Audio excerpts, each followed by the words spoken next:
gentlemen, welcome back. I'd request if you have any questions for our panelists, do put in your questions, type it in the Q&A tab. If the time allows, we'll pass it on to our esteemed panelists and our moderator at the end of the session. So let's keep it engaging and do pour in your questions with typing it in the Q&A tab. So, ladies and gentlemen, right now for our panel discussion on finance in a 4.0 world, building the intelligent enterprise, we've got with us our panelists. First up, Mr. Rajneesh Jain, President and Chief Financial Officer, Reliance Jio Infocomm Limited. Rajneesh is an accomplished finance veteran with over 30 years of professional experience in the industry. As a CFO, Rajneesh Jain has been leading commercial function at Jio to act as a strategic partner and an enabler of business and operations unit to lead the digital revolution in India. He's also a key member of the Jio Executive Committee. Next up, we've got our panelist, Mr. Manish Sanghai, the Senior Director, Board Member, Laboratory Solution India, Thermo Fisher Scientific India Private Limited. Well, Manish is a seasoned professional with 18 plus years of progressive, multiple industry experience holding positions at leadership levels. He's also done a remarkable job in leadership, which includes turnaround strategy and execution of struggling business process improvements, PPI and Kaizen and talent development. We also have our panelists, Mr. Prakash, Shadija, the FP&A Director, Asia and LATAM, General Mills Singapore Pte Limited. Prakash is a chartered accountant, having 2 decades of experience with leadership roles across Fortune 500 FMCG organizations. Well, Mr. Prakash has had a successful track record in the FMCG industry. His key areas of expertise include business planning, analysis, commercial finance, strategic planning, finance transformation, and financial controlling. Well, this entire panel discussion, ladies and gentlemen, is going to be moderated by Mr. P. Ganesh, Chief Financial Officer, Tractors and Farm Equipment Limited. Well, Ganesh being the Chief Financial Officer of the Tractors and Farm Equipment Limited, which is one of the leading players in the tractor and agricultural implement industry in India, with brands such as Massey Ferguson and Eicher. Well, Mr. Ganesh has over 25 years of industry experience in India and overseas spanning FMCG and pharma sectors with organizations such as the Godrej Group, Pidilite, and Glenmark. His functional expertise spans across finance, internal audit, company law, and investor relations, besides M&A. So thank you so much to our incredible panel for giving us your valuable time and joining us. Over to you and on taking it ahead. Thank you once again. We just request you all to unmute yourself. Thank you. Thank you, Bhavna, for the kind introduction, and a very good morning to my fellow panelists as well as the audience. In fact, I was just listening to the earlier panel discussion as well, and quite a few interesting insights did come up where the focus was on looking at alternative revenue streams. At the same time, there was also a word of caution: we shouldn't lose sight of the risk management philosophy. So I'm very sure the entire day is going to be quite enriching. Today's topic that this panel is going to discuss, this is finance in a 4.0 world, building the intelligent enterprise. And what better time to discuss this than the present, when we are all pitchforked into an accelerated adoption of technology. Of course, the COVID situation has only accelerated things. Coming to technology, traditionally, I would say companies have been focused on technology that they own, technology where they have exclusive rights to use.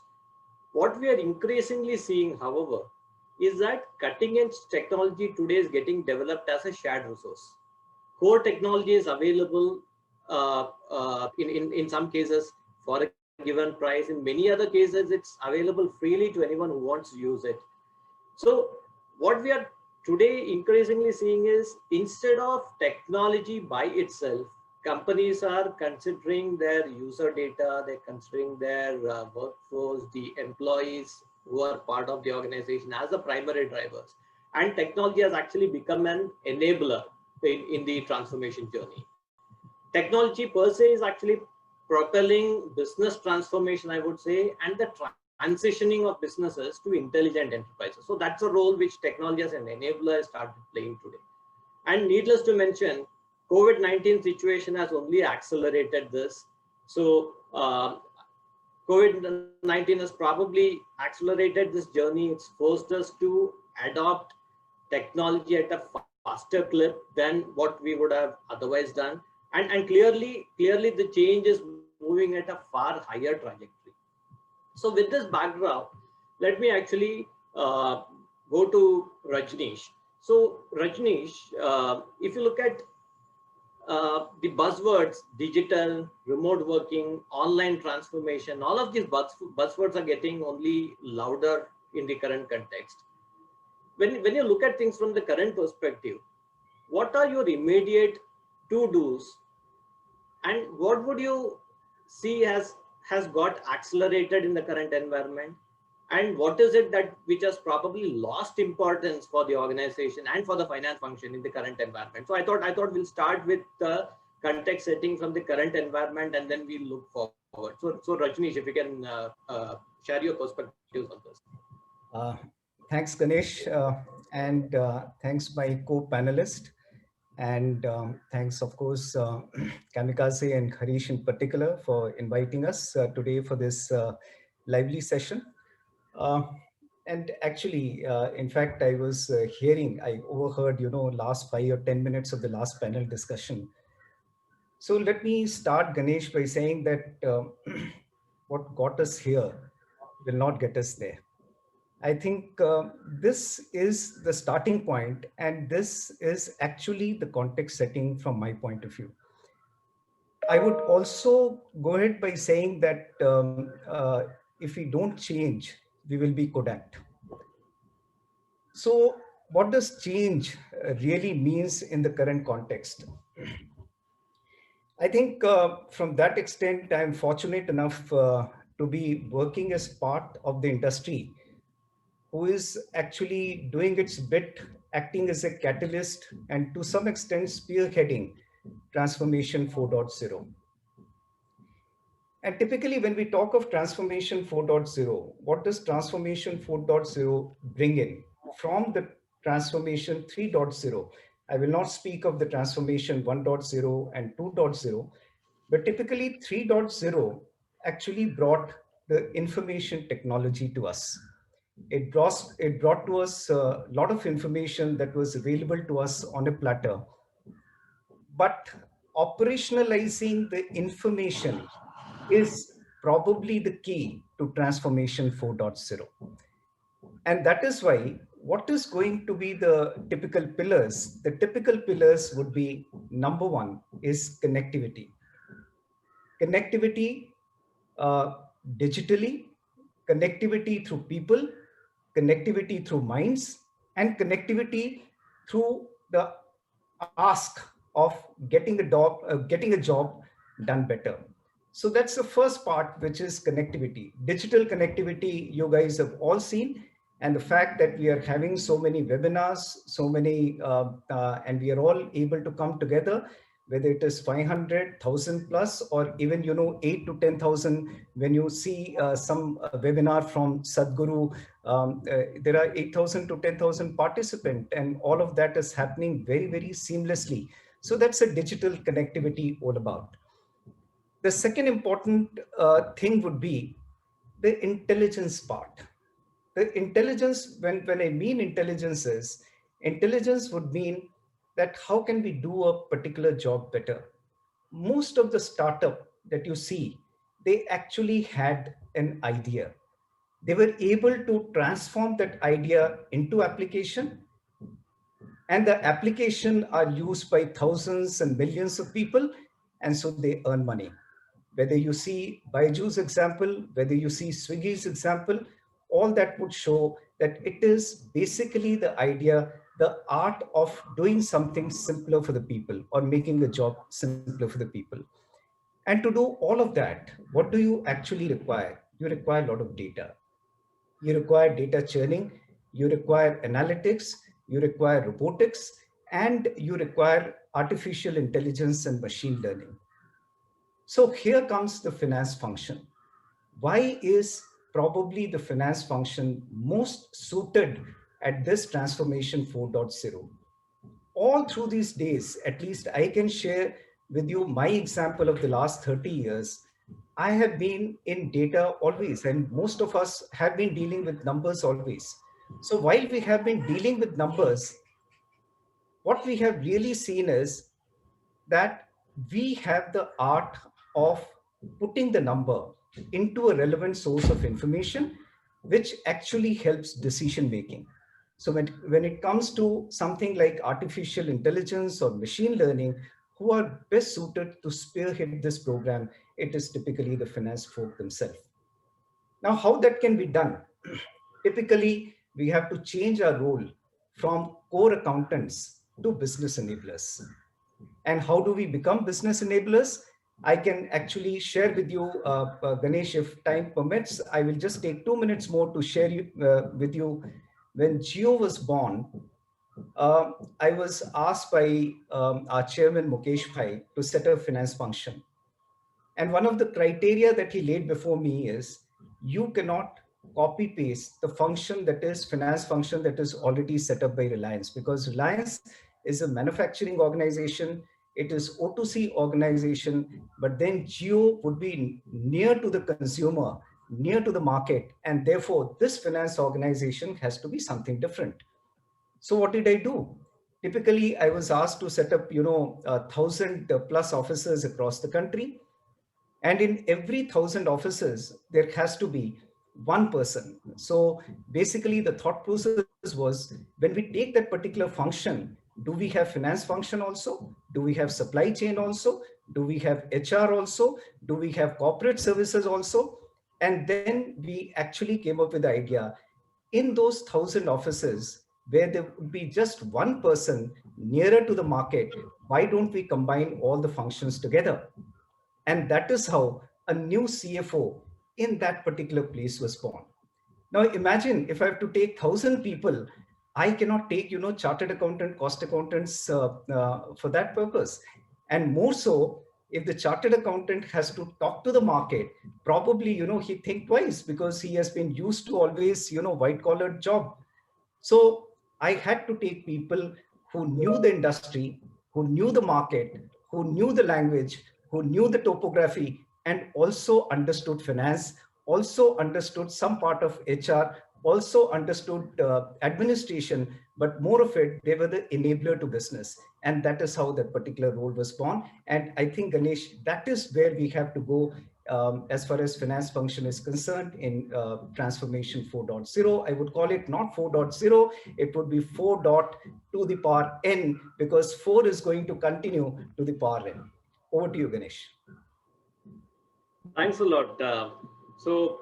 Thanks for the very insightful take on this. And very clearly, what has come out is that for industry 4.0, business 4.0, in this transformation journey, clearly we need to have a paradigm shift.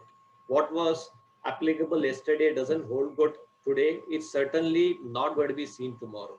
So very interesting, very interesting thoughts, Rajneesh. Let me then move to Manish. Manish, one of the challenges that organizations have always faced in their quest to build an intelligent enterprise, it's been the need for building data foundations, basically, where you have a single source of truth. And this is fast emerging as a need for effectively leveraging operational data. But having said that, even today, a vast number of companies actually struggle with data related issues. There are multiple sources of data. You would have different platforms, different apps, different ERP systems, not necessarily talking to one another. Then you have multiple sources where data comes out from. You land up with inconsistencies. And we have seen countless number of companies grappling with this. How do you see companies adopting emerging technologies to address this issue as we get into industry 4.0? So great question, Ganesh, and I think it's extremely pertinent. Most companies which are on their way to the digitized journey, and those who've already started will agree that the GIGO concept, which we learned in our early days, applies absolutely to this requirement. You punch in garbage, what you can get out is only garbage. And the analytical data you get is going to be only as good. And unfortunately, it is not only a wastage of time and resource, but it becomes a huge source of frustration for the commercial or the sales team when you throw garbage at them and then expect them to drive that and bring additional revenue or profitability for that matter. And this problem, to your point, is not unique to a small company or large company. They both have their own set of issues. In smaller companies, they don't have the discipline or the tools to have the clean data. And in large companies, the large behemoths, they are too complex and they have lots of data, multiple ERPs, multiple legal entities, and it at times becomes difficult to find that single source of truth. You'll have SAP system which will provide financial data. You'll have SFDC or other CRM tools which will provide customer data, and the customer master would not match between both of them. The customer name would not match. You would have a third tool which would be tracking at execution and shipments, and the ship to and the bill to address will be different and they'll not match. So, to your point, very, very relevant question. I think how to answer that, the two things. One is the strategic part of what needs to be done and the tactical. And I'll pick up the tactical first. In terms of tactical actions to be taken, I think the technology is very, very supportive for this now. There are multiple tools available in the market, whether it be Power BI, Cognos, and many, many more, which can help you transfer all the data into a common platform and make it a single source of truth. What's very important there is having the mindset of less is more. If you try to pull in data from all your sources into common platform and try to make the test on day one, the chances are more likely that you'll fail. But if you start systematically by picking up only the relevant fields from the multiple data sets you have and keeping it short to start with and then expand over the period of time, you have a much better chance of succeeding. And I say that from my personal experience. We as finance guys are greedy by nature. We want all the revenue on day one of the month, and we want all the profit even before the month starts. Correct. So we were trying to get all the data possible into a common data set, and we realized that that's not working because then it becomes overwhelming even for the people and the team who are trying to build that. And I think on the second most strategic pieces, it also encouraged, at least me personally, was to look at the businesses that need to discontinue, correct? Which were just noise and distractor in the whole system. There were companies which I could have shut down. There are companies I could have merged. There are ERPs I could have merged. And a thought came up is, why don't we do a cost evaluation of merging all our ERPs into a single ERP? A company which is highly acquisitive will have this this problem on a regular basis because they'll keep on acquiring more and more companies. And they are certainly going to come up with a different set of ERP. Even if the ERP is same, say SAP, the version could be different. So do we as a strategy align that we're going to try and move the organization or drive the organization to a point where we try, if not achieve, have a single entity, single ERP, because then the benefits which come from data are enormous. So that being said, I think the way I put it, there are three pillars if you want really to have data analytics as a single source of truth. One is it needs to be part of a company strategy. It cannot be action driven by one function in the organization.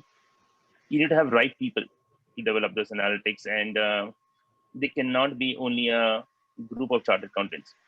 There is a new emerging group of millennials which is coming up, and they call themselves data scientists. And again, my experience says that having a couple of them is very, very important because they bring a very different mindset.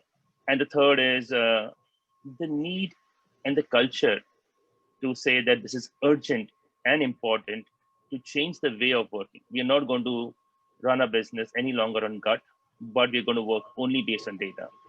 And communicating that and having the sales team digest that is a challenge and a battle in itself. And you have to do a push and pull of showing them the benefit of using data in a pilot project so that they get encouraged to start using it, because it's just more work for them compared to what they were doing in the past. I'll take a pause here and see if there are any follow-on questions there, Ganesh. Yeah, so thanks a lot. Thanks a lot. That very valuable insight. In fact, as you were sharing, the same thought just crossed my mind as well. It's been a year and a half in my current role. And one of the struggles I continue to have with my own team is that when you are making a business presentation, how do you actually cut down on number of slides? My team would come with a 122 slide presentation. I would say this is not a presentation. This is actually a host of data. And basically, how do you actually filter out and capture the essence? Because you're not going to have the chairman's undivided attention for a long period of time. So within the short period of time that's available, how do you actually filter this out? So what you mentioned is very true. Small organizations have one set of challenges. The larger organizations tend to make things more complex. And then we are at risk of losing ourselves in the maze of data. So while you have so much of enablers which tech is bringing in, how do we still filter out and convert the data into meaningful information? I think that's also something which calls for a mindset change, obviously, and very pertinent point made, Manish. Staying on with Manish, so another thing, as we talk about tech adoption, as we talk about uh, digital transformation today is actually forcing companies to change their business models and also to adapt to market reality. Why do we say this? Today's customer is very different from the customer of yesteryears. And today's customer is only indicative of what more is going to come in the future. Today, what we are talking about is a always connected customer. Today, the change is being therefore increasingly driven by customer needs and customer expectations. So seen in this context, how would you see automation as an enabler in developing seamless capabilities between the customer and the business? And also using the present context, do you see COVID-19 accelerating this transformation? Sure. I think Ganesh, again, a very good question. I think I'm a very, very big believer in automation being not only a neighbor, it's becoming a necessary evil at the moment, correct? And unless until you have that, your chances of success are going to be significantly lower.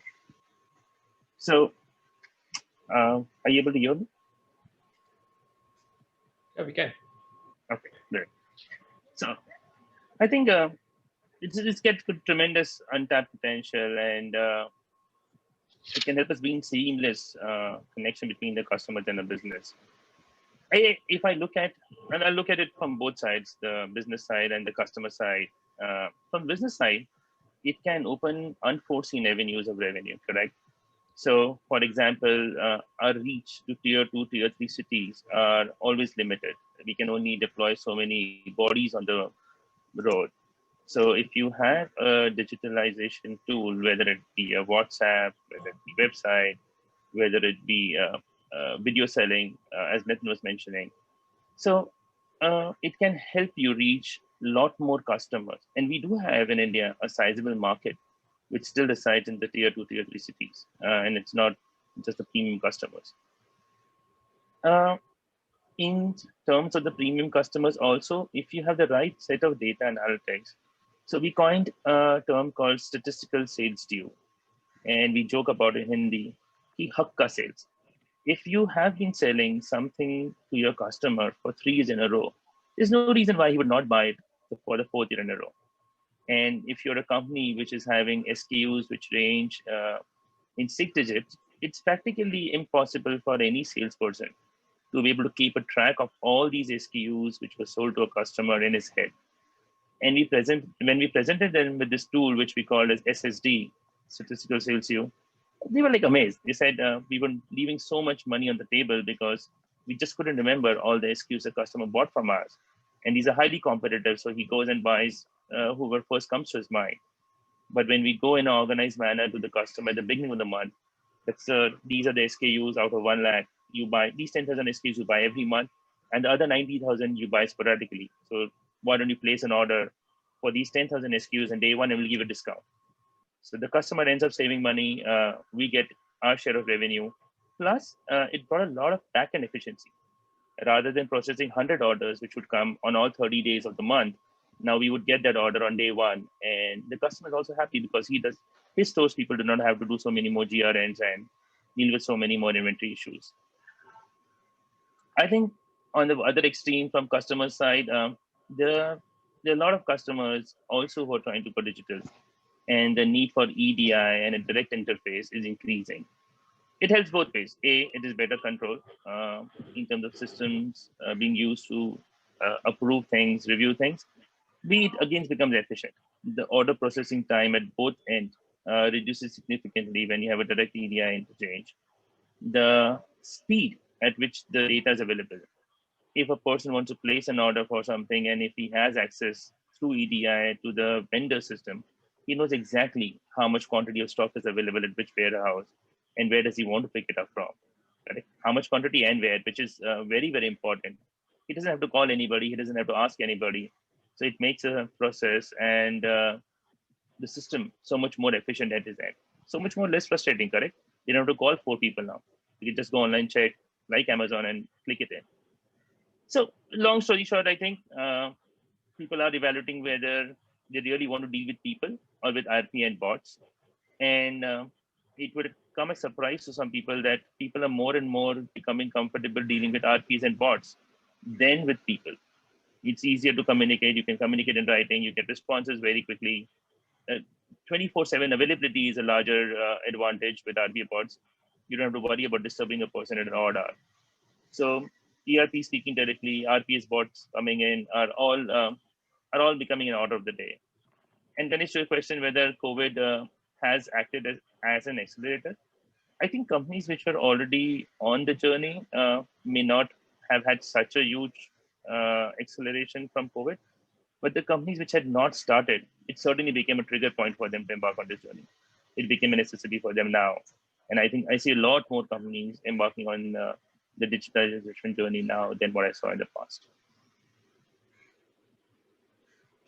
Thank you, Manish. And in fact, as you were mentioning, the point which was crossing my mind as well is that in my own organization, we are in the midst of an RPA bot journey. And what I'm increasingly realizing is that moment you start talking about RPA, start talking about bots, you actually end up challenging your existing processes because you're trying to build logic to it. And some of the things you realize were happening because of legacy. When you start questioning that, because you need to give a logic to the bot, right? Bot is not going to accept something for the sake of it. You need to build logic into it. So it's actually challenging yourself, challenging your legacy systems. So that's also the value this is actually bringing in. So interesting insight. Yes, of course. Yeah. So thanks, Manish.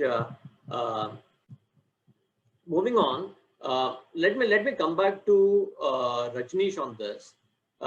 We have all been talking about transformation. We have all been talking about the journey different companies have been undertaking, and then what was good for yesterday is not good today, is not going to be relevant tomorrow. But at the same time, what we have also seen is that more than half of all transformations, including finance transformation, historically have failed. So the success rate, if we were to look at it statistically, is actually abysmally low. When we say that a majority of the transformation journeys actually have failed in the past, then the pace of change coupled with the speed of advancement in digital technology is somewhere upping the risk, at the same time forcing businesses to continuously reinvent themselves. Seen in this context, how do you see Industry 4.0 and how do you see its driving technologies panning out? That's one. And with the pace of change expected to accelerate, the challenge before us is how do we stay ahead of change? How do we set ourselves up for a new future? Because the future is increasingly more challenging, increasingly more complex. So how do we stay ahead of change and set ourselves up for the future? And if you can give some insights into the role of geo when you look at it from your own organization context, if you can throw some light on. Yeah. Rajneesh, over. Yeah. Thanks, Ganesh. Let me start your second question first. So typically, what is Geo doing and what is Geo done? So typically, if you see from that particular context, then Geo has built connectivity. So you must have seen, 4G coming all over, fiber getting connected across the home, and most of the homes being connected. I think after China, one of the companies which has 400 million subscribers is Jio itself. So first is the connectivity, digital connectivity is available all across. So it is not necessary that we have to talk through documents. We have to really function through document. You are actually digitally connected, and more so in the pandemic time, it has virtually happened. Because when there was pandemic, couple of function, they came to me. Hey, I mean, my accounts payable guy came to me, sir, but we cannot work from home because we require all the documentation, and without the invoices and without the supporting to the invoices, how can we function? And then there was banking function. No, sir, we cannot function because all the LCs are manual. It has to be sent to the bank. The documents have to be collected, so on and so forth. And then the compliance team came. So most of the functions actually came to me that you have to keep the office open. But there was very clear cut direction, and rightly so, that we have to work from home, and that is going to become the order of the day. And see, everybody has actually changed. The accounts payable is functioning brilliantly. The banking system is functioning brilliantly. Even the auditors, for that matter, the auditors actually came back to me and said it is very difficult to audit in a pandemic situation because we require all the document. I said, fine, I'm creating a SharePoint for you and transmitting all the data there, and you should be able to audit. And wherever there is any query, we can come on Teams, we can come on chat, and then we can resolve your queries. So basically, digitization is order of the day, and the base, the foundation of that is connectivity. Now, on top of that particular connectivity, what is important is devices. Do we have the set of devices? Now, today, you will be surprised, Ganesh, that somebody has gone home in a small place in Orissa and he is functioning from there. Now, how that has happened? Because the connectivity has reached to the far end corners. People have got affordable devices through which they are able to get the data and act digitally. But what is going to be very, very relevant and important is the Internet of Things. I think Manish mentioned about RPA, he mentioned about robotics. But what is important is typically the Internet of Things. You are going to have smart devices connected digitally to enable you to function. Now, in all these scenarios, what what does a finance function do? Let me tell you, in fact, we are being threatened because even the balance sheet and P&L, or the budget statement on which we were having some kind of a control, even that is going to be lost because my IT guy was saying that with the open source technology, I'm going to get balance sheet and P&L at the click of a button, and you do not require Rajneesh to do that. So here comes an important role, and that is why probably the enabler function that I mentioned to you is going to be very, very relevant. Today, I'm spending most of my time, in fact, 70 to 80% of my time in helping the CEO do the project and typically manage all the compliances, more so because of the cyber threats that have come into being. These are the core functional areas which nobody can take from us. So cyber security, legal part, compliance part, those will remain as a core function. But once it comes to accounting function, that has to be changed into an enabling role. That's all from me. Ganesh, over to you. Thanks, Rajneesh. And absolutely. In fact, today our role, each one of us, we are anything but an accountant. And accounts, yes, it's still your core, but then that core is actually more of a hygiene. You expect that to fall in place because you have systems in place, because you have technology in place. And therefore, as a CFO, how do you actually add value to the businesses where the role is actually changed to? Absolutely, absolutely. Let me now stay with the same question. Let's bring in the perspective from Prakash. So again, Prakash, staying with the same question, how do you see Industry 4.0? How do you see driving technologies panning out? And also how do we stay ahead of change from your perspective, given that you have oversight over multiple geographies? I thought it would be interesting to get your insights as well for the same question which I posed to Rajneesh just Yeah. So morning everyone, and thanks for the session. So let me just start off with what is Industry 4.0 going to do. So the order of the day for us is adaptability, right? Being agile is a soundbite that we keep hearing from our corporate leaders. But more than ever, right? Being an agile as an enterprise means enabling agility across organization, which creates adaptability, insights, and cost-effective operations, right? It is very critical that the stakeholders of business come together and work hand in hand to drive the kind of experiences consumers expect in the digital economy today.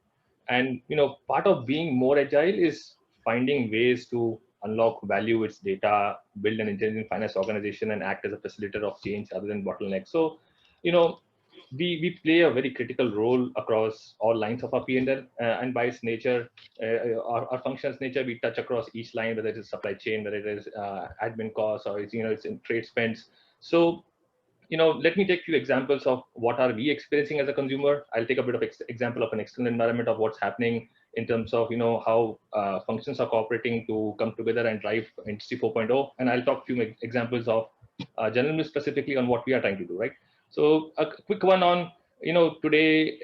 Let's say take example of payable and receivable. Right. Traditionally, it has been seen as a back office function, but in today's economy, how we pay out and collect money is integral to the way customers and partners experience their interaction with us.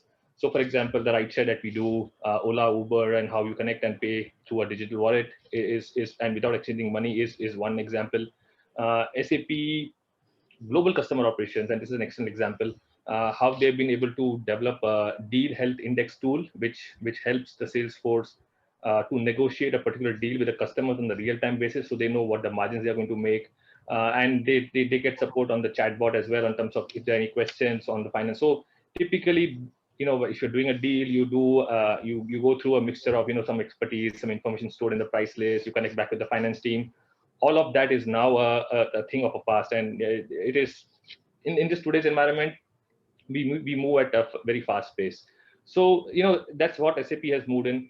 I'll move to some examples of what we are doing in the organization and how we've been effectively liaising with various functions across enterprises to come over these challenging times of COVID, right? So let me start off with first example, right? So what happened in the FMCG business when the COVID hit us?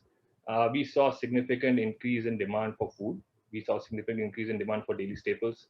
We saw a significant increase in demand of hygiene. And what we also saw is how do consumers shop? So e-commerce sales went through the roof, right? There was limited out-of-home consumption. A lot of in-home consumption went up. And what this meant was the e-commerce sales, people started ordering significantly online. And what we did as an organization is how do we meet this increase in consumer demand from food, and our cross-functional team pivoted to be able to drive action through connected digital data and analysis on real-time basis, which provided visibility of consumer demand happening, what channel, what are they buying, what is the price point that they're looking to buy, which city, for example, which SKU pack, for example, is flying off the shelf, because in pandemic people started storing in large big bulk sizes versus a smaller pack sizes. So all these information that we had helped us to understand and pivot, helped us better in operation planning, helped better consumer planning and financial planning as well. Another example I can give is on, there's a big festival in China which happens during September and October, is on the mooncake gifting, which is a mid-autumn festival for wellness, call it Thanksgiving or equivalent of a Diwali. So traditionally, the mooncake festival is the consumer will buy a coupon online and they will come to a center and redeem the coupon just before in the last week of September. But this time it was very difficult for them to come over out of home. And so what we did is we enabled the data and our infrastructure to make sure that how do we start doing home delivery for these orders that we have. versus they coming to the store. So we shifted all our capabilities on end-to-end supply chain with predictable forecasting, planning efficiencies through connectivity of customer data intelligence. So that's how we leverage data to understand where is demand. The customers were very happy to know, it's coming online, there's safety, there is less rejections happening, the quality of the product is ensured. So that's the second example. One more example that we have is in our organization is on our shops business. So we have a significant ice cream shop business across Asia. And what we have here is a large set of loyal customer base, right? So what we try to do is, with the help of data and our analysis, we try to understand what are consumer preferences. It helps evaluate as ROI on consumers' offers. It helps to understand what is the peak time during the day when the consumers come in. Is it late in the evening, early in the morning? What is seasonality impact of this on our business? What price point products are selling well? All this information which finance has been able to drive through has enabled us launch new products for the consumers, design customer offerings which are receptive and help overall improve business efficiencies and consumer experience. So that these are few examples of how as an externally focused organization we've been able to take care of the consumer while pivoting in this unchallenged and unprecedented times on COVID. And looking more inwardly, what we have been able to do in the finance function is we have leveraged Tableau significantly in our business. So we have a daily revenue tracker, which is sent out to the key business leaders to understand what's the sales happening for which brand, customer, geography. So customer profitability is a key one as well, which we track. So at a month end that we have a report on what's the customer profitability which sales team is using effectively. And there are other host of KPIs on operation planning, supply chain planning, marketing as well. So we've leveraged Tableau quite a bit in the journey at this point in time to move forward on other things. But so these are some examples and the kind of approach that helps put finance organization in front of challenges and opportunities. And finance function has to be present at the beginning of the process, whether it's paying vendors or collecting cash or setting up the business with the customers. All of this is, of course, predicated on solid foundation of trusted data, having right masters in place, and authenticity of the data, which is real-time data processing, right? So this is what we've been doing in our organization in this transformative age. Industry disruption is common. Transformation to become an intelligent is road to business survival. I will just close off by saying our tomorrow needs new and different solutions. I would finish off and by quoting a German writer and statesman, John Wolfgang: knowing is not enough, we must apply. Wishing is not enough, we must do. So that's what we are seeing. That's what I could share from our insights in our business that we are seeing from a consumer point of view and internally. Ganesh. Okay. Thanks a lot, Prakash. Yes, I'm conscious of time. We have about 6 minutes left. I did have a couple of questions more, but I think in the interest of time, probably we'll move to maybe a couple of minutes each one of you for your concluding remarks. Maybe we'll start with Rajneesh. Let's keep it very brief in the interest of time. So just three additional one. So we have to be digital data scientists. That is number one.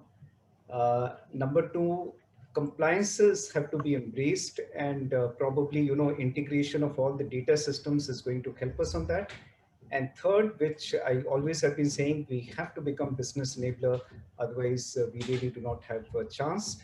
And I will just end by saying that we have. Okay. Manish, over to you.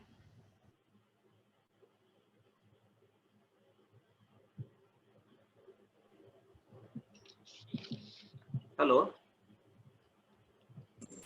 Hi. So I think I would just say that strategy of the company, the right people, and the right culture is what I would like to prioritize. If we have the combination of these three, I think we can make this into a huge opportunity for any company. And I was a firm believer of saying that what gets measured gets improved. And I would change that. What gets measured real time gets improved real time. Okay, thanks. And over to you, Prakash. Yeah, thanks. So what I would just say is this industry 4.0 has to be part of a strategy of an organization. It can't be left only for finance to drive. Historically, that has been the case. most of initiatives and analysis and all these things just fall on finance folks back. It has to be a seat on the table in the board on driving technology and getting into these focus areas for us to drive the future with the business. So that's very critical for us to make sure this 4.0 works fine. Thanks, Prakash. So it's been a very interesting and a very enriching session for all of us. Whether it was Rajneesh sharing his experience of setting up the finance function very differently in Jio, with Manish sharing his insights on the single source of truth, Prakash, your own experience in terms of how have you looked at the customers in a pandemic situation. I think COVID-19 has also forced all of us to think very differently. Yes, we always knew that this is the future, but somewhere it's forcing us into adopting it at a much faster clip. So thanks everyone. Thanks my fellow panelists for a very enriching and wonderful session. Back to you, Bhavna. Thank you so much, Mr. Ganesh, for joining us. And thank you so much, Prakash, Rajneesh, and Manish, for giving us your valuable insights. All I can say is with the experience you carry, every word you speak is a pearl of wisdom. And that's what I'm sure all the delegates would be resounding with. Thank you once again for being a part of our summit today. Thank you. Thank you. Thanks, everyone. Thanks. Absolutely, my pleasure. Thank you. Bye.